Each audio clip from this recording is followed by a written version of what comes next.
Hello दोस्तों, मेरा नाम है सत्यम एंड मैं आपके साथ शेयर करने वाला हूँ एक एमिनेंट पर्सनालिटी के बारे में जिनका नाम है Netaji Subhash Chandra Bose, the freedom fighter of India who largely contributed in the freedom struggle of India and he got the name of Netaji. तो अब मैं आपसे एक छोटी सी स्टोरी शेयर करता हूँ। नेताजी हमेशा से एक सोशल वर्कर हुआ करते थे।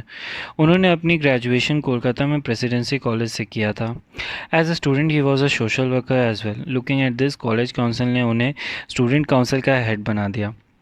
उस समय सारे ब्रिटिश प्रोफेसर्स हुआ करते थे जो भारतीय बच्चों से बहुत ख़राब बिहेवियर रखा करते थे, भारतीय बच्चों को बहुत पीटते थे।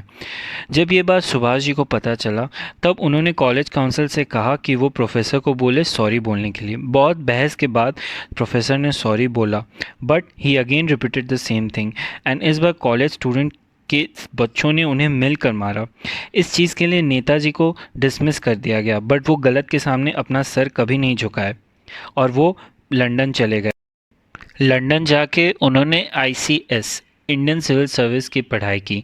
He was so intelligent that he completed 4 year studies just in 7 months and he ranked fourth in the examination and defeated Britishers. But still he thought कि हमारा देश लुट रहा है अंग्रेज़ों के हाथों एंड मैं उनके साथ ही मौज करूँगा। So he kicked the civil service job in 1921 and left London. और ये बात आग की तरह फैल गई कि कोई पहला भारतीय जो आईसीएस की नौकरी को लात मार रहा है। उन्हें उनके पापा, बड़े भैया सब ने बहुत समझाया बट ये नहीं माने and he return India through waterways and said मेरा जन्म देश को लूटने के लिए नहीं, देश के लिए कुछ करने के लिए हुआ है। एंड लोग उनकी इन बातों से बहुत खुश हुए। वो जब वापस आए तो लाखों की भीड़ मुंबई पोर्ट में उनसे मिलने पहुंची एंड उनकी विचार जानने की कोशिश की और ये समझ गए कि मैं अपनी मेहनत से लोगों को इकट्ठा कर सकता हूं देश को आज़ादी दिलाने के लिए। And thus his political journey started from here. His sacrifice for this country will always be remembered.